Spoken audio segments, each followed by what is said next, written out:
Welcome to the North of Ordinary show, sponsored by Yukon's North of Ordinary magazine. I'm your host, Lauren Tuck, and I'm joined by the lovely Nicole Balberger, visual artist, singer-songwriter, and general friend of the Yukon. Hi, Nicole. Hi, Lauren. So tell me what you're doing here in the park today and, well, what you're going to do to me, actually.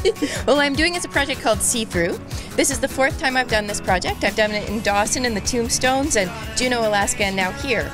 And the goal of the show is to invite people to look at the world that they're in slightly differently. And so I do that by installing dresses in the trees that are transparent. And the way I make them, and this is what I'm going to do to you, is I wrap the person in zippy wrap or saran wrap. Okay. That's a release agent. And then I also wrap you in just in the form of a dress in clear packing tape. And then I cut you free with a pair of scissors and install you in a tree. While I'm prepared to being wrapped, why don't we go check out Nakai's Homegrown Festival. Happens every 2 years at the Guild, and it's a mix of different artists showcasing their work, and we were there to discover it all. I'm David Skelton, and I'm the artistic director of Nakai Theatre, and we hold Homegrown every 2nd year since 2004. Homegrown is a perfect opportunity for audiences to see new kinds of theatre, for performers and creators to create new theatre that they've come up with. All of the work that audiences saw was work that has been created by local playwrights and performers. I am Jack Jenkins. I am the writer and producer of The Busker and the Barista. My name is Graham Peters, and I'm the musical coabulator. The mountains try to hold back the sun for as long as they can. Another 5 minutes, please. We are definitely calling this a rock opera. I've been working on the music for this probably about 3 weeks now.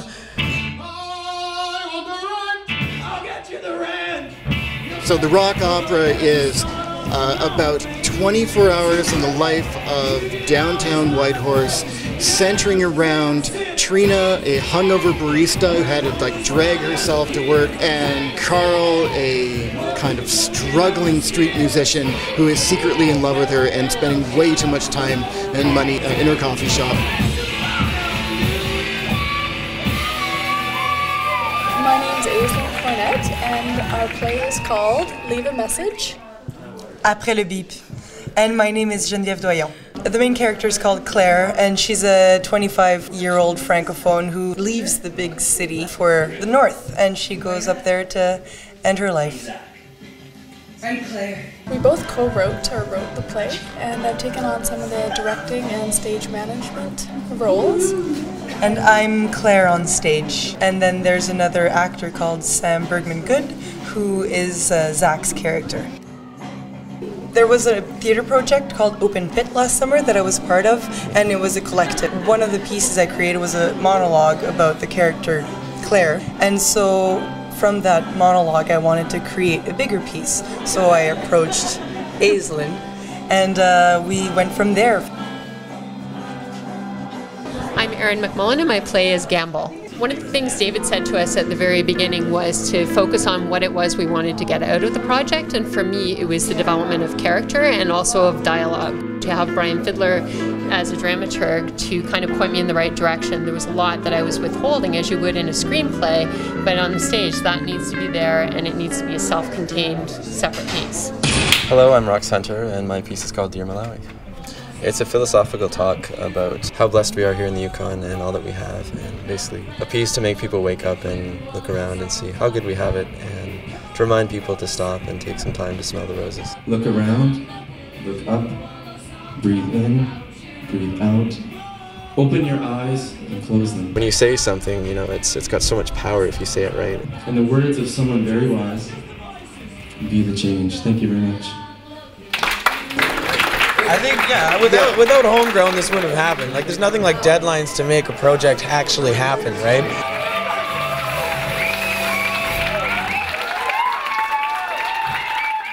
Tell me, what are you doing now?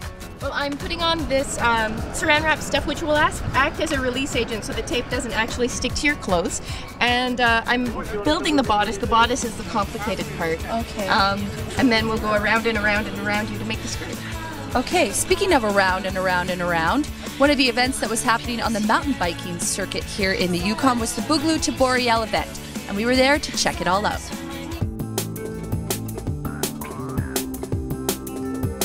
Mountain biking, there's probably about 6 to 7 organized events in the summer, with this being one of the more popular ones. It's sort of the kickoff to the season. We had 95 racers. We started the first year, there was 20, and then 45, and 75, now 95, and we were trying to make it as accessible to everybody as possible. So we chose the courses specifically for that reason. We do sort of push it as an event, not a race. We want people to come out, have fun. It's all about having fun. I mean, we have 2 bands, we have a beer garden, we have barbecue. The Contagious Mountain Bike Club is the mountain bike club for Whitehorse, so it does all sorts of stuff. It's got recreational activities, so group rides, things where just people who want to learn more about the trails or who are new to mountain biking and are trying to find other people to ride with. You know, the great thing about Contagious is there is something for everyone. Something for the person who is just bought a bike. There's stuff for the people who want to race. It's got events like this, which are the bigger races. We got 24 Hours of Light, we've got the King of the Canyon, and we've got DH races every once in a while. And we've got some clinics, so some stuff for people to learn how to bike and to get more familiar with, you know, the techniques and stuff like that. When you come out to an event like this, I think, you know, when this first started, there might have been about half as many people here as there is now, and every year it just keeps getting better in the city, putting all the work into all the trails, and that's really helped a ton kind of foster the mountain bike scene. We've got an amazing set of trails out here, trails that people are talking about across North America, trails that are featured in Bike Mag, and they're in our backyard.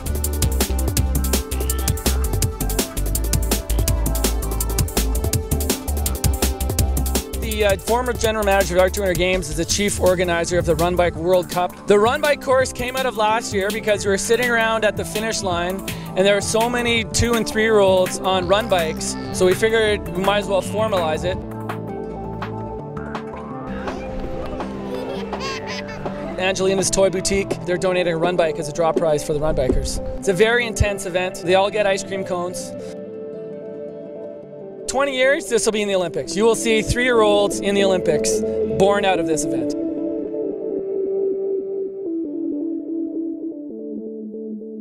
How am I doing, Nicole? Fabulous, you're in great shape.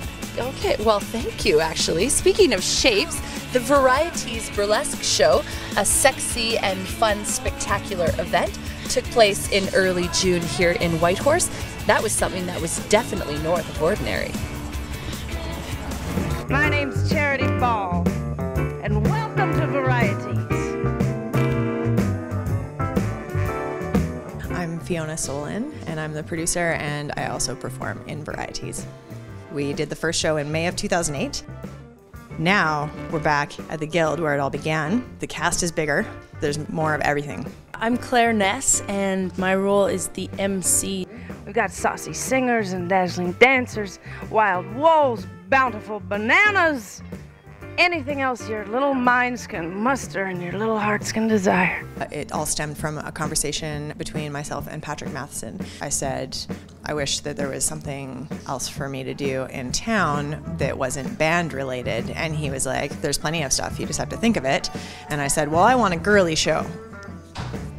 All indignant, and he said, well, then why don't you have a girly show? And so I said, okay, well, I'll only do it if Brian Fiddler will be the director.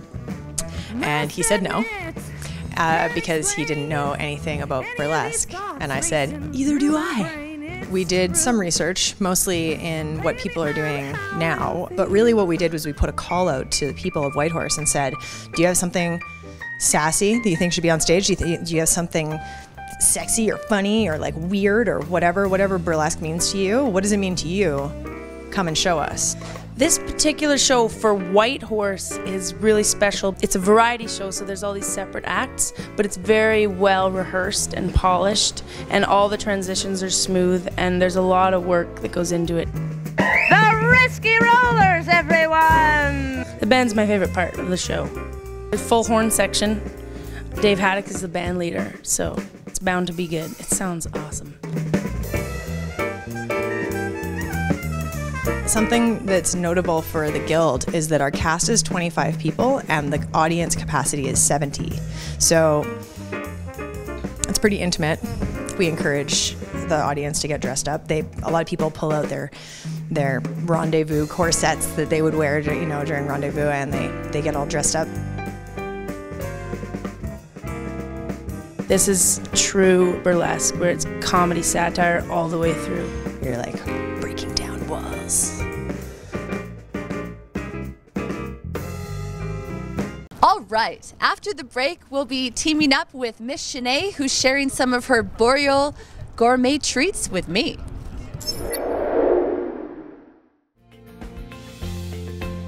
Recent grads of the North, Northwestel wants to give you $4,000 towards your education through the Northern Future Scholarship Program.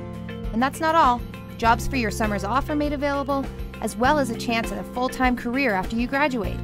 The deadline to apply for the 2012-2013 academic year is July 31st. So visit our website for applications and eligibility details. Go to nwtel.ca. Northwestel strives to award half of the available scholarships to Aboriginal students. 6 scholarships are available annually. Go online to apply for your money.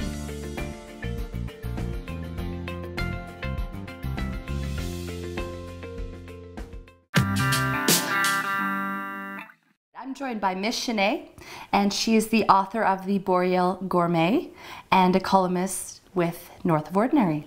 Hi, Lauren. Hi, Miche. So I think that today you are sharing some spruce tips with me. Is that right? That is exactly right. What we're seeing here is the very tip of the spruce tip that hasn't quite emerged fully yet. Okay. Okay, so this is what it looks like. There's a little brown husk. It's tiny. It's almost like a bud. When it's ready, it's going to look something more like this.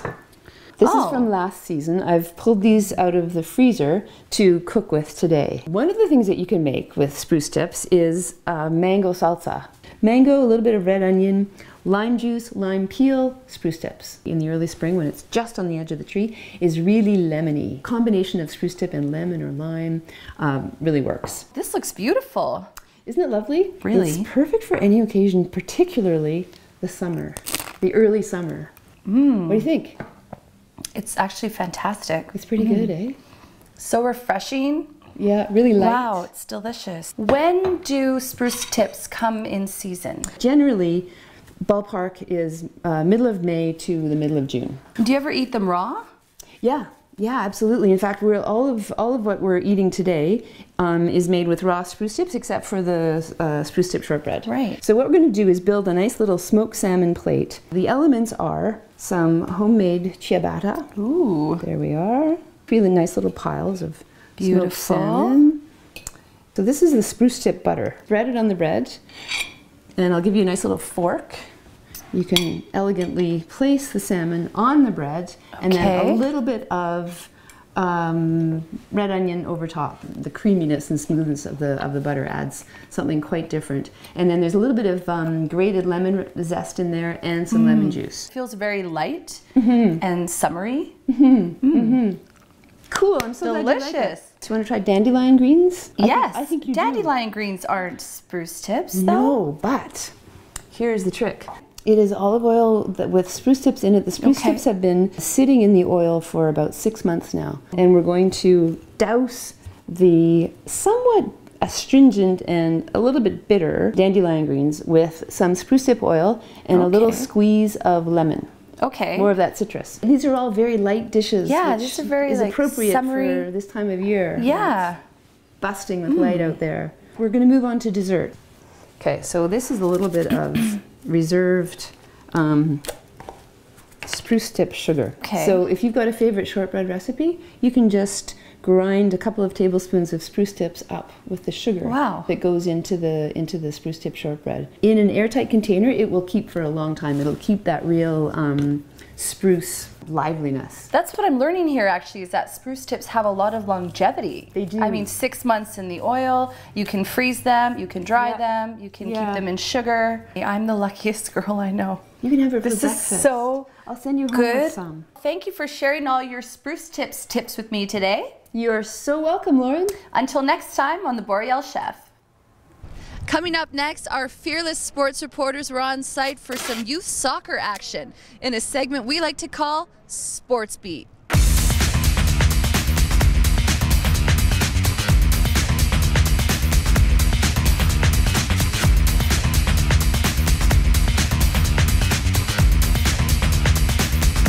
We're here at Elijah Smith School covering some U9 soccer for Sports Beat. So Pat, what are some of the keys to this game between Home Sweet Home Baking and Yukon Outfitters Association?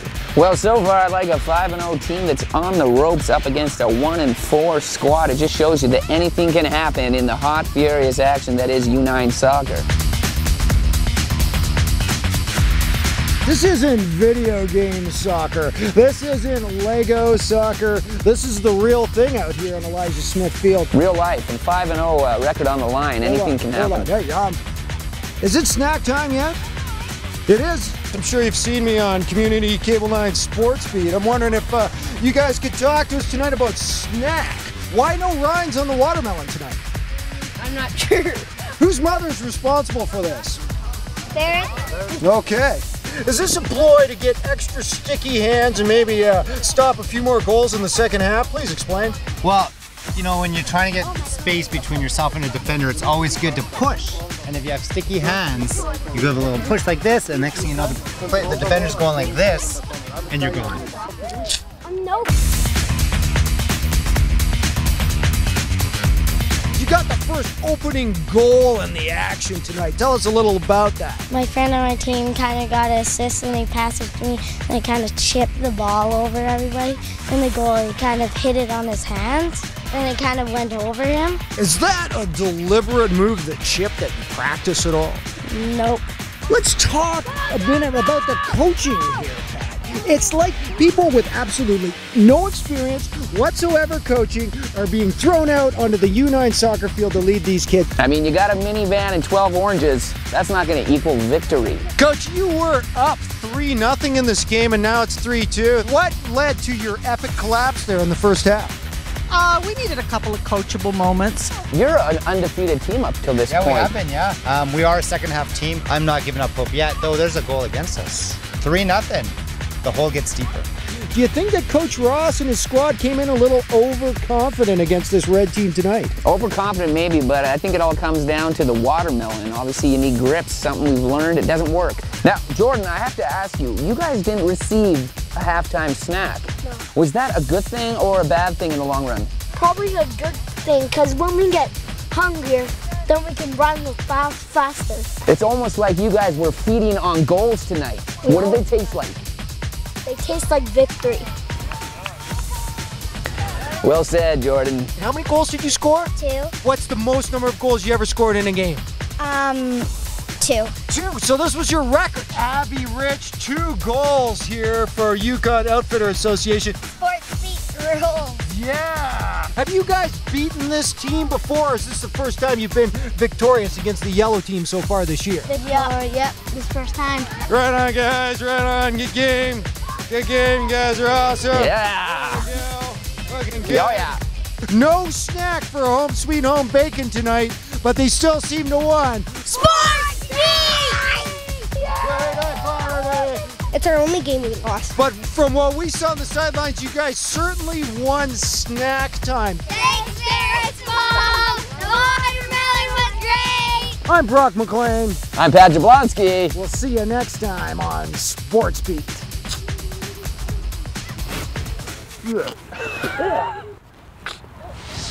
We're getting it down. Okay.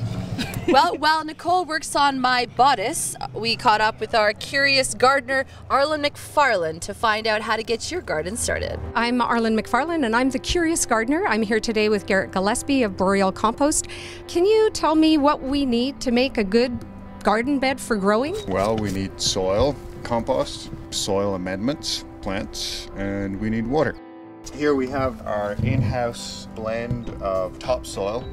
This is sand, silt, and compost, which we produce. And now we've got compost. Wow, it looks fantastic. We'll put on about an inch of compost over the top of the bed. Scientists are still trying to figure out exactly what compost adds, but it works. It contains all the minerals and nutrients that we know of, but it also contains living organisms, which help stimulate plant growth. We make this from the city of Whitehorse's food scraps. Our role as composters is to encourage Mother Nature and all the little microbes to do their thing. How long does that take? In this climate, I've found we can actually get the compost through the main stage of heating and transformation in about 100 days. Next, we'll add some minerals to our soil. Whitehorse soil always needs some extra minerals to help balance out the minerals that are in there. Do we just leave them laying on the top like this? Now we dig it in. One of the unfortunate realities for gardeners in the Yukon is that our soil, our native soil here, is very young. The soil that you'd find on the prairies is in the millions of years old, whereas our soil is about 10,000 years old. So now we're ready for planting. What have we got here? Well, we've got some potatoes, some nasturtiums, and we have broccoli and cauliflower. We'll just poke a little hole about 4 inches deep and stick them into the hole and cover it up.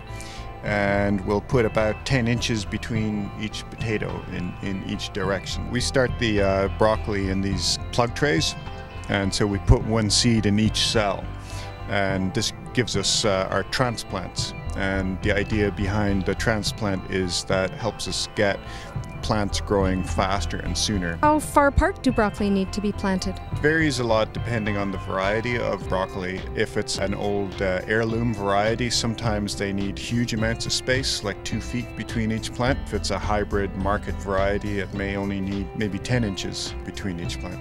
And I see we've got a pansy here. I'm a big fan of having flowers in the garden, and nasturtiums. They produce beautiful flowers, and they're very, very wonderful to look at and brighten up your garden. They attract insects and birds. The flowers are very tasty, and some people even like the leaves too as well. By pressing them down like that, does it allow the water to well around them?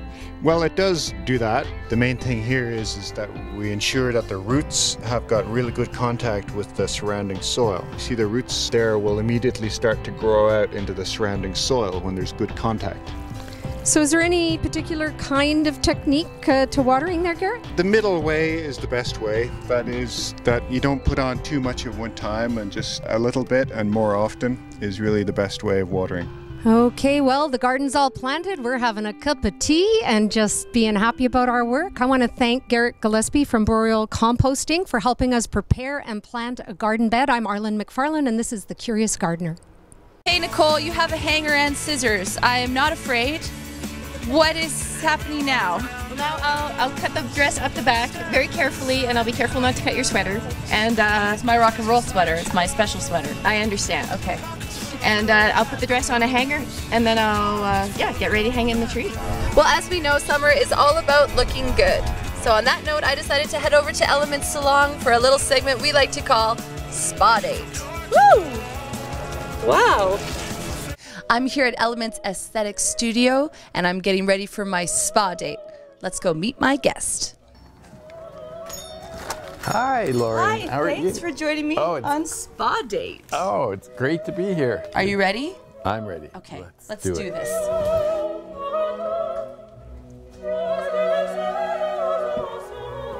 So Amanda, can you tell me a little bit about what you're doing? This is the Tourmaline Charged Radiance Mask. It's going to help to brighten up his complexion. Okay, now you have a steam shooter there. What's that called? That's the facial steamer. It helps to open up the pores and moisturize his skin. Now Larry's looking all relaxed. I think it's time for me to ask him some questions. Tell me, what's your astrological sign? Sagittarius. Where were you born? Toronto. When did you move to the Yukon? May 1st, 1982, 30 years ago. A woman dragged me up here for a summer holiday, and I never left. Favorite rock and roll band? Beatles. Name your top 3 Beatles songs. I Want to Hold Your Hand, She Loves You, and Obla Dee. Favorite hobbies? Fishing and travel. What is your earliest memory?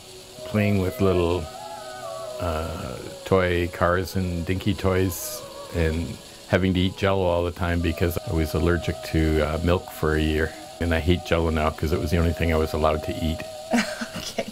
What do you think is a really good first date? I haven't really dated since I got married, you know, it wouldn't go over well.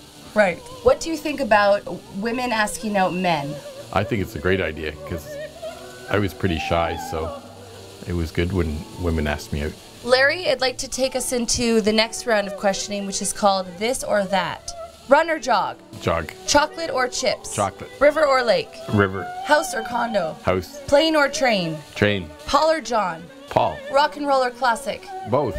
Grass or snow? Grass. TV or internet? Internet. To spa date or not to spa date? To spa date. Okay, Larry, it's time for rapid fire. Word association. Ready? Date. First. Cake. Chocolate. Styrofoam. Icky. Rice. I don't like rice. Calculator. Essential. Sunglasses. Not essential. Nuclear power plant. Potentially dangerous. Marker. Dry erase, hopefully. Facial. Great. You've passed the spa date test, Larry. All right, well, that concludes our spa date. Thank you, Larry. You've been a great sport. I think I'm going to let Amanda take over from me now and conclude your spa treatment. Well, thank you for inviting me to this spa date. It's been fun. Until next time. Bye. It's a wrap, hey, Nicole? Yeah. What are we going to do with me now? Well, I'm going to find a tree to hang you in or a shrubbery to wrap you around. Okay, well, thanks so much for joining me, and thank you for tuning in to the North of Ordinary Show, sponsored by Yukon North of Ordinary magazine. If you have any comments about the show or any ideas, feel free to get in touch with us. I'm Lauren Tuck, and I'm your host, and I'll see you next time on North of Ordinary. Jordan Keys here at Elijah Smith Secondary School for a sports beat. Actually, it's actually Elijah Smith Elementary. Once again, Brock, corrected by the 9-year-old. You mean 8-year-old. You just got corrected. Thank you, Jordan. Cut that.